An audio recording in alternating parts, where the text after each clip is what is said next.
A moose sighting in a Park City woman's backyard, sparking warnings from wildlife experts who say no matter how adorable that animal may look, it's dangerous, especially this time of year. ABC4's Ali O'Rulian has the story from Park City.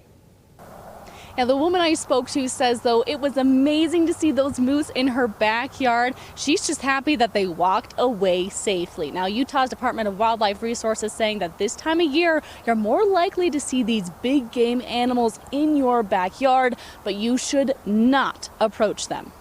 Michelle Koskovich sending in this video of a baby moose playing with her backyard swing. And though adorable, note the mama moose standing closely nearby. The Department of Wildlife Resources saying this time of year, moose are more dangerous. The males can be more aggressive during the breeding season, which is kind of this time of year. Females can be more aggressive when they're having their babies or if they have a baby calf with them.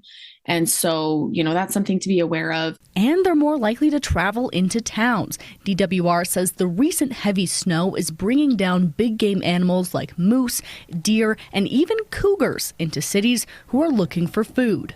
Moose in particular, if they're not relocated out of an area, they can often stay there for a long time.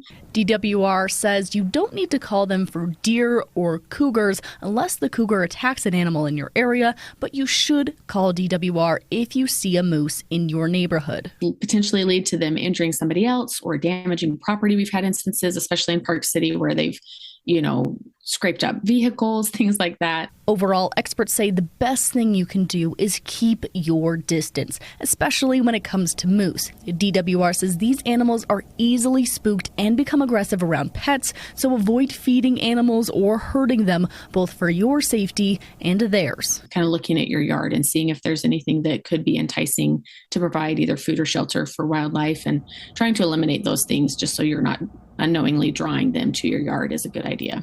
Michelle telling me that she's going to put away that swing so that no more wildlife start playing with it or even potentially get stuck in it. And for a full list of what to do when you see wildlife in your area, you can find that on our website, abc4.com. Reporting in Park City, I'm Ali O'Rulian, ABC4 News.